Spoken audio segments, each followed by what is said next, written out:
What would you do if you came home early and found your daughter's nanny desperately whispering, "Shut up. Shut up. Don't say a word while blocking your path." Would you trust her or would you run? Because tonight, we delve Ethan into the Cross, world a of billionaire Ethan Cross, who lost a billionaire everything that who thought mattered, he had lost everything is about that to mattered. discover He that the is woman about he to hired discover to that care the for his woman he daughter hired to care isn't for his who she precious claimed to daughter be, is Aunt, who she and the claimed to secret be. she's been And the hiding might secret be she the has been only hiding thing might standing be the between only his thing little standing girl between and his the little monsters girl lurking in and the the shadows monsters of his lurking in the mansion. shadows of But his here's the own mansion. twist. When Picture armed this. intruders You're in break your into his sprawling, home searching isolated for his home. 6-year-old The storm daughter for rages ransom, outside, and it suddenly won't be his the money power or cuts. his power You that hear the saves them. shattering of glass It will be the downstairs. mysterious You know past you're of a not nanny alone. This who was is the trained for nightmare something Ethan far finds darker himself in. than But here's the bedtime twist that will stories. keep you on the And edge when of the your night seat. ends, Ethan When will face armed an intruders impossible break into choice his between home, the safety money searching for his promises 6-year-old and the daughter for a loyalty that hefty can never ransom. be bought. It won't be Ethan's So buckle money up, or his because power this that story will saves him. shatter It will be everything the you think you know mysterious, about hidden trust, past of a nanny who was sacrifice, trained for something and what it far really darker means to than protect the simply ones you reading bedtime love. stories. Ethan As the Cross night stood at the unfolds, floor, every to creak of the ceiling windows floorboards, of his every corner shadow office in on the the corner 42nd becomes a floor, potential threat. watching The the city nanny, lights with blink like skills he distant never could stars have against the imagined, deepening turns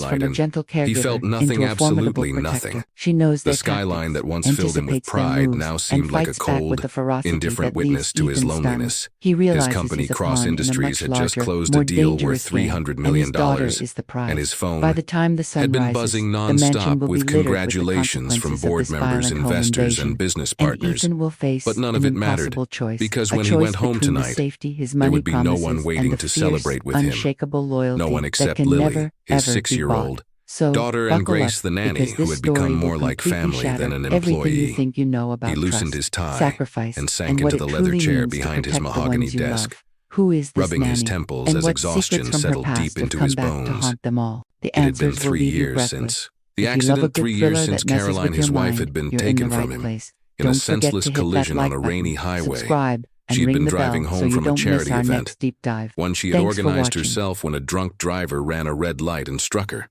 Care head on. The doctor said she died instantly, that she didn't suffer. But Ethan knew better, because he was the one suffering every single day.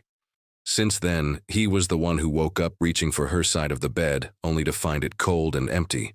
He was the one who saw her ghost in every corner of their home, in the kitchen, where she used to hum, while making pancakes, in the garden, where she planted roses, in the reading nook, where she would curl up with a book and a cup of tea. But the hardest part wasn't his own grief. It was watching Lily grow up without her mother. Lily had been only 3 when Caroline died, too young to fully understand what forever meant. And Ethan had thrown himself into being both parents, working from home as much as possible, rearranging his schedule to never miss a bedtime story or a school event. But even a billionaire couldn't bend time, and the demands of running a multinational corporation meant he needed help. That was when Grace Murphy walked into their lives. Grace had come highly recommended by an agency that catered to the wealthy elite. She was 32 years old, calm, professional, and had impeccable references. She wasn't warm and bubbly like some of the other candidates Ethan had interviewed. But there was something steady about her, something reassuring. She had dark hair that she usually wore in a simple ponytail, sharp green eyes that seemed to notice everything, and a quiet confidence that put Ethan at ease from the very first meeting. Lily took to her immediately, which was rare, because Lily had become shy and withdrawn after losing her mother. But with Grace, she laughed again. She played again. She started to heal. Over the past year, Grace had become indispensable. She knew Lily's routines better than Ethan did, knew when she needed a hug and when she needed space, knew how to turn tears into giggles and fear into courage. She kept the house running smoothly, managed the staff, coordinated with Lily's school, and never once complained about long hours or last-minute changes. Ethan trusted her completely, which was why he had given her full access to the house. The security codes, the keys to every room, even his private study. He trusted her with the most precious thing in his world, his daughter. But tonight, something felt different. Ethan had been in Singapore for a week, finalizing a merger, and wasn't supposed to return until tomorrow. But the negotiations had wrapped up earlier than expected, and he had caught a red-eye flight home. He wanted to surprise Lily, to see her face light up when he walked through the door. He hadn't told anyone he was coming, not even Grace. He just wanted to slip in quietly, maybe catch them having ice cream before bed or watching one of Lily's favorite cartoons. The flight had been long and turbulent, and by the time his driver dropped him off at the estate, it was nearly 9 in the evening. The mansion sat on 5 acres of manicured grounds, surrounded by high walls, and an iron gate that required a code to enter it was a fortress built for privacy and security. And Ethan had spared no expense after Caroline's death. He had upgraded the alarm system, installed cameras at every entrance, hired a security team that patrolled the perimeter. He had done everything he could to make sure his family was safe. But as he stepped out of the car and looked up at the house, something felt wrong. The lights were on in the living room and the kitchen, but the curtains were drawn, and there was a stillness that made the hair on the back of his neck stand up.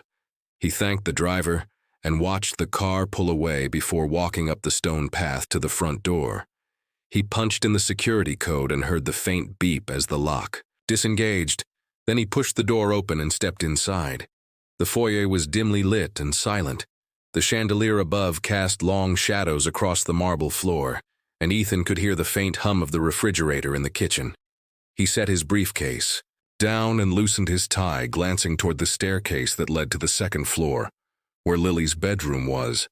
He expected to hear her voice or the sound of Grace reading a bedtime story, but there was nothing, just an eerie quiet that made his chest tighten. He was about to call out when he heard footsteps, quick and light, coming from the hallway that led to the kitchen. He turned and saw Grace emerge from the shadows, her face pale, her eyes wide with something that looked like fear. She moved toward him with startling speed, and before he could say a word, she was right in front of him, her hand pressed against his chest, her voice a harsh whisper. "Shut up. Don't say a word." Ethan froze, confusion and alarm flooding through him. He opened his mouth to ask what was going on, but Grace's eyes flashed with urgency, and she shook her head sharply, her hand still pressed against his chest as if physically holding back his words. She glanced over her shoulder toward the hallway, then back at him, and he saw something in her expression that made his blood run cold. It wasn't fear exactly. It was focus, the kind of razor-sharp focus he had seen in soldiers and police officers, people trained to handle danger. Grace grabbed his arm and pulled him toward the coat closet near the front door. She opened it quietly, eased him inside, and followed him in, pulling the door almost shut behind them, leaving just a crack to see through. They were pressed close together in the cramped space. Ethan could feel her heart pounding against his arm, could hear her breathing slow and controlled, despite the tension radiating off her. "What the hell is going on?" he whispered, his voice barely audible. "Intruders." She breathed back, her lips close. To his ear, 3 of them, maybe more. They broke in through the basement about 20 minutes ago. They're looking for Lily. Ethan's heart stopped. Looking for Lily. The words didn't make sense. Couldn't make sense. Why would anyone break into his home? Looking for his daughter. And then the realization hit him like a punch to the gut. Ransom. They were here to kidnap her, to take her, and demand millions for her safe return. He felt a surge of panic so strong it made him dizzy, and he started to move toward the door, but Grace's hand shot out and grabbed his wrist, her grip like iron. "Don't," she hissed. "You go out there now and they'll hear you, they'll know you're home, and they'll use you to get to her. I already hid Lily, she's safe, but we need to be smart." "Where is she?" Ethan demanded, his voice shaking. "Where is my daughter?" Grace's eyes locked onto his, and he saw something fierce and unyielding there. "Trust me," she said. "I'll get you both out of this, but you have to do exactly what I say." Ethan wanted to argue, wanted to tear the house apart looking for Lily, but something in Grace's voice stopped him. It wasn't the voice of a nanny. It was the voice of someone who had been in situations like this before, someone who knew how to survive. He nodded slowly, and Grace released his wrist. They stayed in the closet, listening as footsteps moved through the house. Heavy boots on hardwood floors, the sound of doors opening and closing roughly. The intruders weren't trying to be quiet anymore. They were searching methodically room by room, and Ethan could hear their voices, low and tense. "She's got to be here somewhere," one of them said. "Check upstairs again." "Already did," another voice replied. "The kid's not in her room." "Then she's hiding," the first voice said. And Ethan recognized the tone, cold, calculating, someone used to violence find her. Ethan's hands clenched into fists. His whole body trembling with rage and fear, he wanted to rush out there to fight them to protect his daughter. But Grace's hand was still on his arm, a silent reminder to stay put, to trust her. And so he waited every second, feeling like an eternity, as the footsteps moved closer to where they were hiding. One of the intruders walked past the closet so close that Ethan could see his shadow through the crack in the door. A tall man dressed in black with a ski mask covering his face and a gun in his hand. Ethan held his breath, his heart hammering so loudly he was sure the man would hear it. But the intruder kept moving, heading toward the living room. Grace leaned close to Ethan again, her breath warm against his ear. "When I move, you follow me. Stay low, stay quiet. We're going to the panic room." Panic room. Ethan didn't have a panic room, or at least he didn't think he did, but before he could ask, Grace was already easing the closet door open, slipping out into the foyer, with the kind of fluid grace that didn't match a nanny's training. Ethan followed her, his legs unsteady as they crept along the wall toward the hallway that led to his study. They moved in silence, Grace leading the way, her movements precise and calculated. She paused at every corner, listening before proceeding, and Ethan realized with a jolt that she moved like someone with military training or law enforcement. The way she checked her angles, the way she kept her body between him and potential threats. This wasn't luck or instinct. This was skill. They reached the study, and Grace closed the door behind them, locking it quietly. Then she moved to the bookshelf on the far wall and pressed on a specific panel. There was a soft click, and the entire section of shelving swung inward, revealing a hidden room beyond. Ethan stared in shock. He had lived in this house for 5 years, and he had no idea this existed. Inside, Grace urged, and Ethan stepped through the opening into a small, windowless room, lit by a single overhead bulb. It was sparsely furnished with a cot, a table, a few bottles of water, and a wall of monitors showing feeds from security cameras positioned around the estate. And huddled on the cot, wrapped in a blanket and clutching her stuffed rabbit, was Lily Daddy. She cried out and launched herself at him. Ethan caught her, scooping her into his arms and holding her so tightly. He was afraid he might hurt her, but he couldn't let go, couldn't stop the tears that streamed down his face as he buried his face in her hair. "It's okay, baby," he whispered. "It's okay. Daddy's here." Grace closed the hidden door behind them, sealing them inside. Then she moved to the monitors, studying the screens with intense focus. Ethan watched her over Lily's head, his mind racing with questions. "How did you know about this room?" he asked. "I found it when I first started working here," Grace said without looking away from the screens. "The previous owner must have installed it. You never mentioned it, so I figured you didn't know. I've been keeping it stocked just in case." "Just in case of what?" Ethan demanded, his voice rising. "Who are you really?" Grace, she, finally turned to look at him, and for the first time since he had known her, he saw something raw and unguarded in her expression.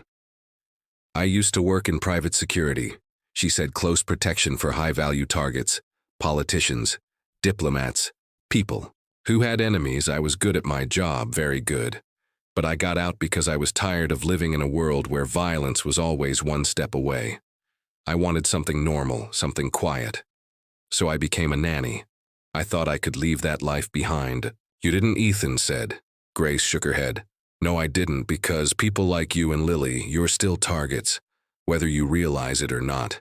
Your wealth, your profile, it makes you vulnerable. And when I took this job, I promised myself that I would keep you safe no matter what." Ethan stared at her, trying to process everything she was saying. "You've been protecting us this whole time. Every single day," Grace said. "And tonight that promise is being tested." On the monitors, Ethan could see the intruders, moving through the house, overturning furniture, smashing vases, shouting at each other in frustration. They were getting desperate, and desperate. Men were dangerous. "How many are there?" he asked. "4 that I've counted."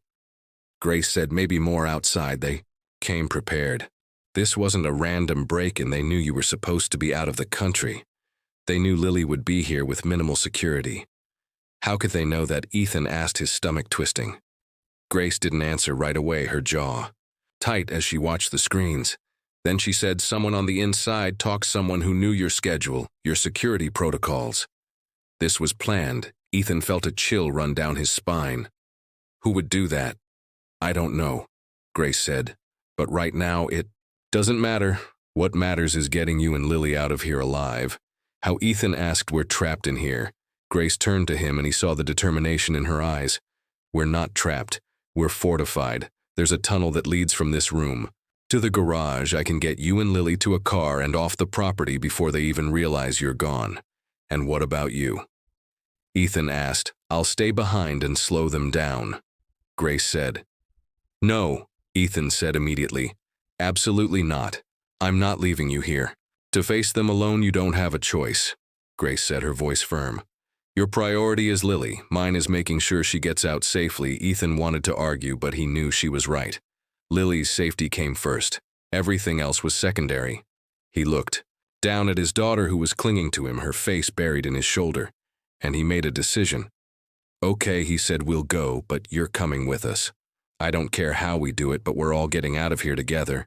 Grace hesitated, then nodded. Fine, but we move now before they figure out where we are. She went to the wall and pressed another hidden panel, revealing a narrow passageway that sloped downward into darkness. She grabbed a flashlight from a shelf and handed it to Ethan, then picked up a metal baton that had been resting in the corner. It wasn't much, but it was better than nothing. Stay close, Grace said. And watch your step. The tunnel is steep.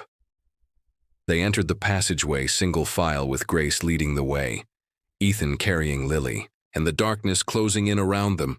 The air was cool and damp, and Ethan could hear the faint sound of water dripping somewhere in the distance.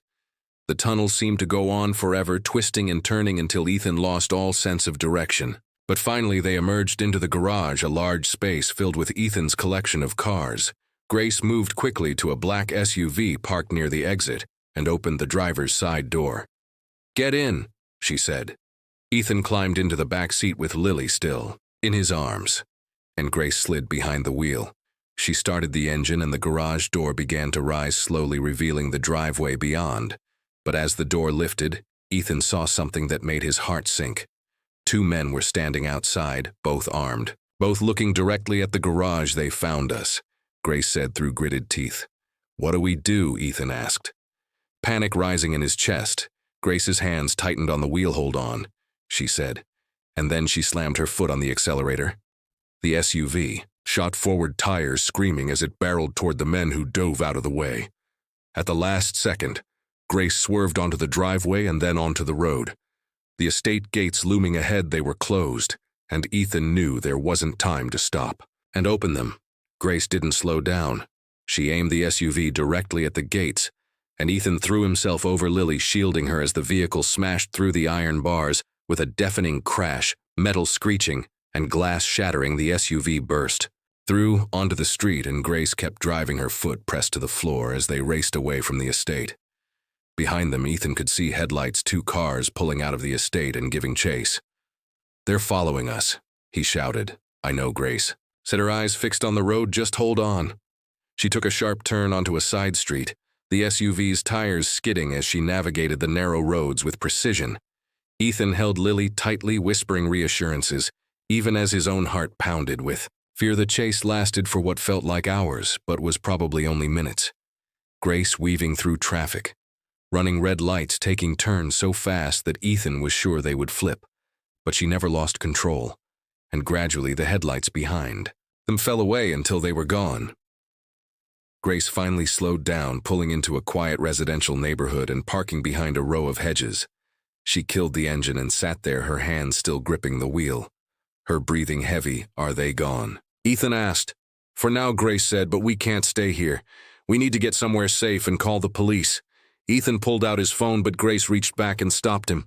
No, she said, not yet. We don't know who we can trust. Remember, someone on the inside helped them. If you call the wrong person, they'll know exactly where we are. Then what do we do? Ethan asked. We go to someone I trust.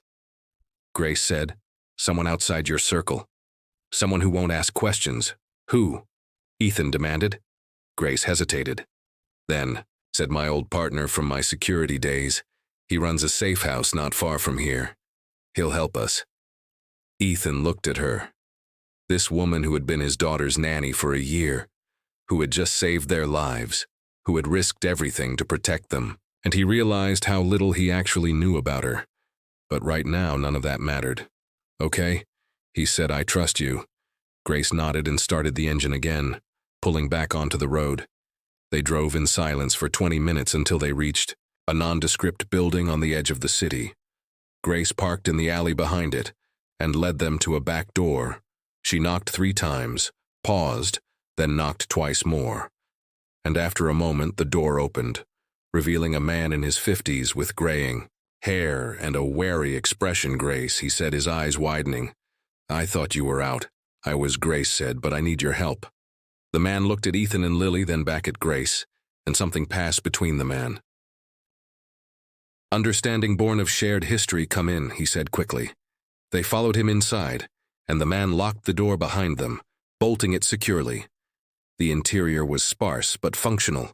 A few chairs, a table, a kitchenette, and a wall of monitors. Similar to the ones in the panic room, the man gestured for them to sit, and Ethan sank into a chair, still holding Lily, who had fallen asleep against his shoulder. "Tell me everything," the man said. Grace explained what had happened. The break in the chase, the betrayal, and as she spoke, the man's expression grew darker. When she finished, he leaned back in his chair and exhaled slowly. "This is bad," he said. "Whoever hired those men, they're not going to stop. They'll keep coming until they get what they want." "Then what do we do?" Ethan asked, his voice strained. "We find out who's behind this," the man said, "and we stop them permanently." "How?" Grace asked. The man looked at Ethan. "You have enemies, people who would benefit from your downfall or your death. Start making a list." Ethan's mind raced: business rivals, disgruntled former employees, investors who had lost money. There were dozens of people who might have a grudge, but none of them seemed capable of something like this. "I don't know," he said. "There are too many possibilities." "Then we narrow it down," Grace said. "Whoever did this knew your schedule. They knew your security. They had access to inside information. That means it's someone close to you, someone in your inner circle." Ethan felt a chill run through him. He thought about his executive assistant, his head of security, his board members, people he had worked with for years, people he trusted. The idea that one of them could betray him like this made him feel sick. "We'll figure it out," the man said. "But first you need to rest. You're no good to anyone exhausted." Ethan wanted to argue, but he was so tired he could barely think straight. He looked down at Lily, sleeping peacefully in his arms, and he felt a wave of overwhelming love and gratitude. She was safe, that was all that mattered. "Okay," he said, "where can we sleep?" The man showed them to a small room with a bed, and Ethan laid Lily down, gently covering her with a blanket. Then he sat on the edge of the bed and put his head in, his hands, the weight of everything that had happened, crashing down on him. Grace appeared in the doorway, her expression soft. "You did good tonight," she said. "I didn't do anything." Ethan said, "You saved us. I don't even know how to thank you. You don't have to." Grace said, "I was just doing my job." "This isn't a job," Ethan said, looking up at her. "This is you risked your life for us." Why? Grace was quiet for a long moment. Then she said, "Because you and Lily, you're not just my employers. You're my family, and you protect family no matter what." Ethan felt tears prick his eyes, and he nodded, unable to speak. Grace gave him a small smile, then turned to leave, but he stopped her. "Grace," he said, "when this is over, I want you to know that I'll never forget what you did tonight. You're not just Lily's nanny, you're part of this family for real." Grace's smile widened slightly. "Thank you," she said. "That means more than you know." She left, and Ethan lay down next to Lily, staring at the ceiling as exhaustion finally pulled him under, and for the first time in 3 years since Caroline died, he felt something he hadn't felt in a long time. Hope, because he realized that even in the darkest moments, even when the world seemed determined to take everything from him, there were still people worth fighting for, people who would stand by him no matter what. And maybe, just maybe, that was enough. When Ethan woke the next morning, sunlight was streaming through a crack in the curtains, and he could hear voices in the other room. He sat up carefully so as not to wake Lily and walked out to find Grace and her partner huddled over a laptop. their faces grim. "What's going on?" Ethan asked. "We've been digging into your company's files," the man said, looking for anything that might point us toward whoever is behind this. "And we found something." "What?" Ethan asked. Grace turned the laptop toward him, showing a series of emails between his head of security and an unknown contact. The emails detailed Ethan's travel schedule, security protocols, and even the layout of the estate. "It looks like your head of security has been feeding information to someone for months," Grace said. Ethan felt his stomach drop. Robert, he had trusted Robert for years, had considered him a friend. "How could he do this?" "Money," the man said. "We traced payments from an offshore account to Robert's bank, over $500,000 in the last 6 months. Someone paid him well to betray you." "Who?" Ethan demanded. "Who paid him?" The man pulled up another screen, showing a corporate entity registered in the Cayman Islands. "It's buried under layers of shell companies, but we think we know who's behind it." Victor Kane. Ethan's blood ran cold. Victor Kane, a ruthless corporate raider who had tried to buy Cross Industries 2 years ago when Ethan refused to sell. Kane had launched a hostile takeover attempt that failed, but not before costing Ethan millions in legal fees and lost business. Ethan had thought that was the end of it, but clearly, Kane hadn't. "Let it go. He's trying to destroy me," Ethan said. "Worse," Grace said, "he's trying to take everything you love, your company, your wealth, your daughter.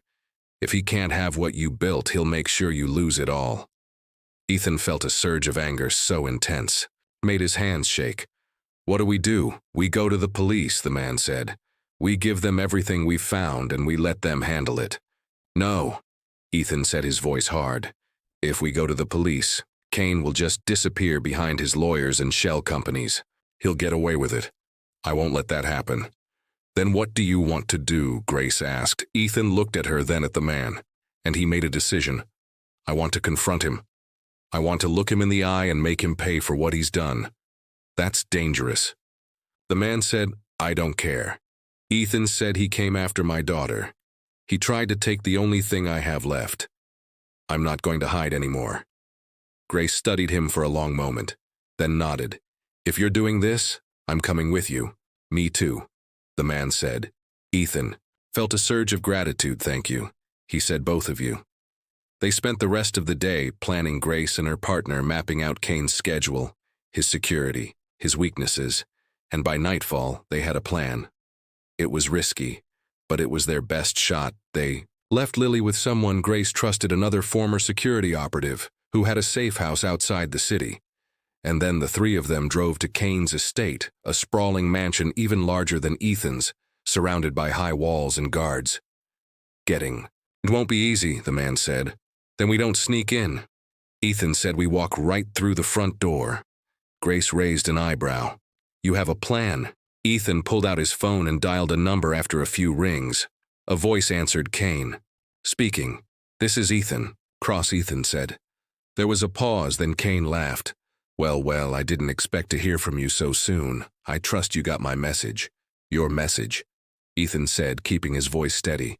"You mean the men you sent to kidnap my daughter?" Kane's laughter faded. "I don't know what you're talking about." "Don't lie to me," Ethan said. "I know everything, Robert. The emails, the offshore accounts. I know you paid him to betray me." Another pause, then Kane said, "You're smarter than I thought." "Why?" Ethan demanded. "Why did you do this?" "Because you humiliated me." Kane said, "You rejected my offer, made me look like a fool in front of the entire business world. I wanted to show you that no one refuses Victor Kane, so you tried to take my daughter." Ethan said, his voice shaking. With rage, "I wanted to take everything from you." Kane said, "Just like you took everything from me. But it seems I underestimated your little Nanny. She's quite resourceful." Ethan's grip tightened on the phone. "You won't get away with this, won't I?" Kane said. "You have no proof, nothing that will hold up in court. And even if you did, I have more money and lawyers than you can imagine. I'll tie you up in legal battles for years by the time it's over. You'll have nothing left." Ethan smiled coldly. "Maybe," he said. "But I don't need proof, I just need 5 minutes alone with you." Kane laughed again. "You threatening me?" "Cross, no," Ethan said. "I'm promising you I'm coming for you tonight, and when I do, you're going to regret ever coming after my family." There was silence on the other end. Then Kane said, I'll be waiting. Ethan hung up and looked at Grace and the man. Let's go, he said. They drove to Kane's estate, and as they approached the gates, Ethan called Kane again. Open the gates, he said. I'm here. The gates swung open, and they drove through up the long driveway to the mansion's entrance. Kane was waiting for them on the front steps, flanked by 2 bodyguards. He was a tall man in his 60s with silver hair and a smug smile. Ethan Cross, he said as Ethan got out of the SUV. I have to admit I'm impressed you actually came. I told you I would. Ethan said. Kane's eyes flicked to Grace and the man. And who are these friends? Ethan said. Kane smirked. Well, come inside. Let's talk like civilized people. They followed him into the mansion, a grand space filled with expensive art and furniture. Kane led them to a sitting room and gestured for them to sit, but Ethan remained standing. I'm not here to talk, he said. I'm here to tell you that it's over. Over, Kane laughed. It's just beginning. No, Ethan said, because I have everything. The emails, the bank records, the connection to Robert. I'm going to the police and the press, and I'm going to make sure everyone knows what you did. Kane's smile faded. You think that scares me? It should, Ethan said, because even if you escape prosecution, your reputation will be destroyed. No one will do business with you. You'll be a pariah. Kane's eyes narrowed. You're bluffing. Try me, Ethan said. For a long moment they stared at each other. Then Kane's expression shifted from confident to uncertain. He looked at his bodyguards, then back at Ethan. Fine, he said. What do you want? I want you to turn yourself in. Ethan said. Confess everything and leave my family alone. Kane laughed bitterly. And if I refuse, then I'll make sure you lose everything, Ethan said, just like you tried to do to me. Kane's jaw tightened and Ethan could see the calculation in his eyes, weighing his options. Finally, Kane sighed. You win, he said. I'll turn myself. And Ethan felt a surge of relief, but Grace stepped forward, her hand on his arm. Don't trust him, she whispered, and she was right, because in the next instant Kane nodded to his bodyguards, and they moved toward Ethan. But Grace was faster. She stepped between them, her baton raised, and struck the first guard in the knee, sending him crashing to the floor. The second guard lunged at her, but she sidestepped and brought the baton down on his wrist, disarming him. Ethan stared in shock as Grace moved with lethal precision, taking down both guards in seconds. Then she turned to Kane, her eyes cold. You made a mistake, she said. Kane backed away, his confidence shattered. I didn't mean, save it. Grace said, the police are already on their way. We called them before we got here. They're surrounding the estate right now. Kane's face went pale. You set me up. Ethan stepped forward. No, he said. You set yourself up the moment you came after my daughter. Sirens wailed in the distance, growing louder, and Kane sank into a chair.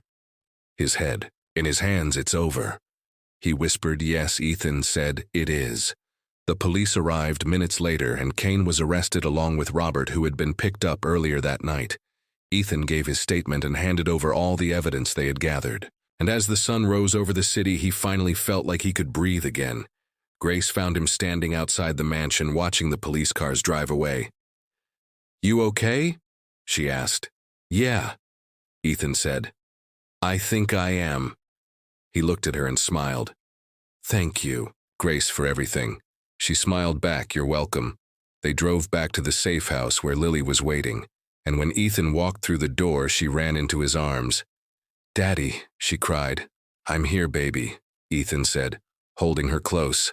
I'm here, and I'm never letting you go. In the days that followed, life slowly returned to normal. Kane was charged with conspiracy to commit kidnapping and a host of other crimes. Robert turned state's evidence, and Kane's empire began to crumble. Ethan's company emerged, stronger than ever, and he made sure that Grace was recognized not just as a nanny but as the hero she truly was. One evening, as they sat together in the living room watching Lily play with her toys, Ethan turned to Grace. I've been thinking, he said. About what? Grace asked. About you. Ethan said, "And everything you've done for us, I know I can never repay you, but I want you to know that you'll always have a place here with us for as long as you want." Grace smiled. "That means a lot," she said. Ethan hesitated, then added, "And maybe it could be more than just a job. Maybe we could be a real family." Grace looked at him, surprise and something softer in her eyes. "Are you sure?" Ethan nodded. "I've never been more sure of anything in my life." Grace's smile widened. "Then yes," she said, "I'd like that." And as Lily laughed and played oblivious to the conversation, Ethan felt something he hadn't felt in years. Hope for the future. A future where he wasn't alone, where he had someone by his side who truly understood him, someone who had proven time and again that loyalty and love couldn't be bought, they could only be earned. And Grace had earned it 1,000 times over.